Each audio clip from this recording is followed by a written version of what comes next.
How's it going, guys? Welcome back to the channel. Today is all about installing my RPM Tesla carbon fiber pattern spoiler. I'm going to show you the installation process of it and show you just how easy it is to put it on, and also show you an update of what's been done on the interior and the exterior so far from a completely stock Model 3. And also, not only that, but on top of that, I've ordered my 20-inch wheel and tire package from T-Sportline. So what I did, I did a survey on my Instagram, what color or finish you guys prefer the most. If it was the charcoal or the total black colors on the wheels. And the designs, I'm gonna put them up here. They're almost like the Model S turbine style wheels, which I love. I wish they had it for the Model 3, and these are the closest I could find to looking like the Model S turbine wheels.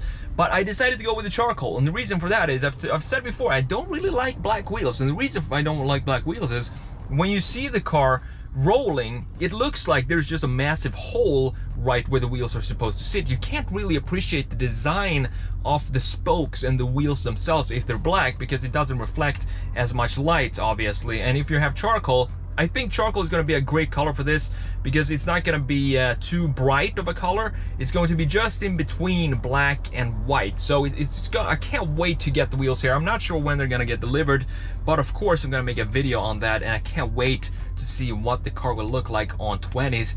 And I got the staggered setup, so the rear tires are wider than the front tires, which is going to be interesting to see how that is going to affect the range, obviously. But first of all, in this video, let me show you how easy it was to install the RPM Tesla. I'm gonna link it in the description if you want to get one yourself. It's not a full carbon fiber one. This is made from plastic. It just has the carbon fiber pattern on it, and I'm totally okay with that. It looks absolutely fantastic, exactly how I wanted it to look. So with that said, let's jump into the installation. First things first, what I wanted to do was to, of course, clean the surface with some alcohol wipes to make sure nothing is going to be between the adhesive and the bodywork, and that we get the proper fitment for the spoiler right here.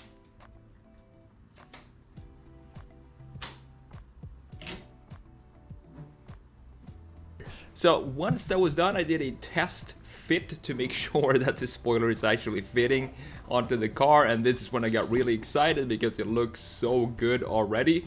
Once I did that, I wanted to make sure, of course, that the spoiler is going to be centered. Now, there is probably some laser measuring tools that you can use it to get it exactly on the atomic center, but I use two pieces of tape like this, and I use the cut line for the trunk on both sides, and just went from there. I just made the tape a little bit longer than the cut line itself and went straight up, and then I used those 2 points as a kind of guide for putting it in the middle.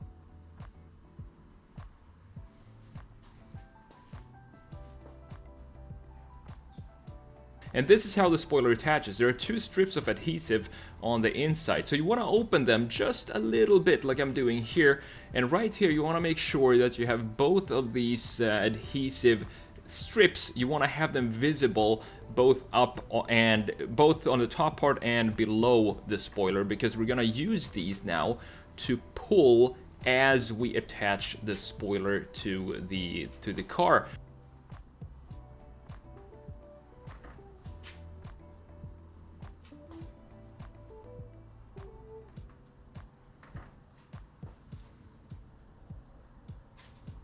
You want to make sure that you're pulling almost at a 180-degree angle. You don't want to pull it straight down because you're going to snap these and then you have a problem. So make sure that you're keeping them at a almost 180-degree angle when you pull these off. And as we go along here, I just removed the guide because I don't need it anymore. The spoiler is centered, and as I go along, I'm going to add these tape pieces onto the spoiler to keep them pushed to the car and make sure that the adhesive stays in contact with the car at all times as we go along here and moving forward.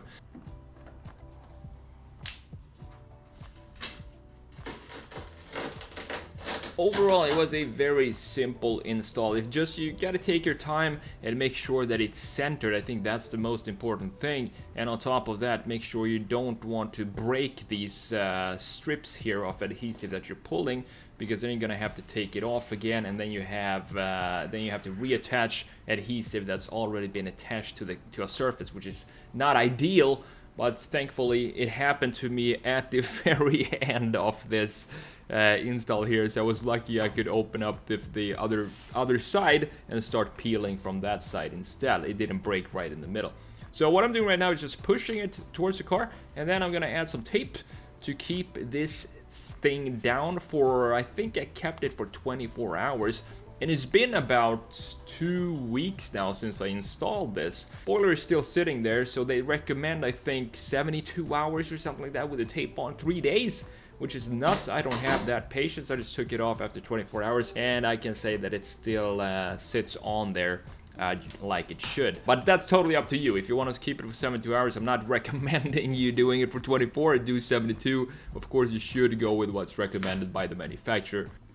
I want to mention some of the shipping time for this specific spoiler. Now, they did have some delay in the shipping due to what happened in 2020. I can totally understand it. So it took them about, if I remember correctly, about 8 to 10 days or something like that for the spoiler to arrive here, which is totally fine for me.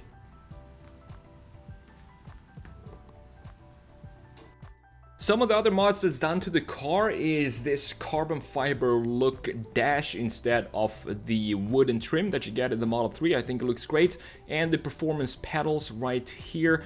Of course, an upgrade if you don't like the plasticky looking black ones you get if you don't buy the performance. And then I also got these super rugged floor mats, both front and rear, which is super easy to clean. You can just wash them off with a hose or something like that. Super easy to clean. I should probably do that soon because they're getting dirty. But my favorite upgrade of them all is this, the matte display protector, because it's not only reducing the glare of the screen, it makes it a lot easier to navigate with your fingers. You don't have sticky fingers anymore. If you want any of these products for your own Tesla, I'll link everything down below in the description so you can go and get them there.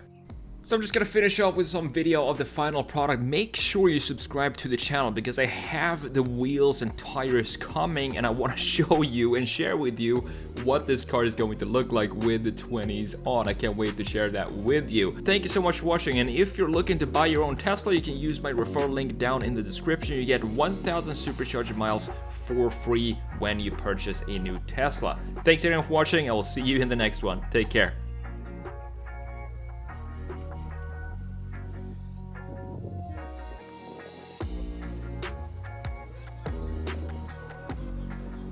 Thank you.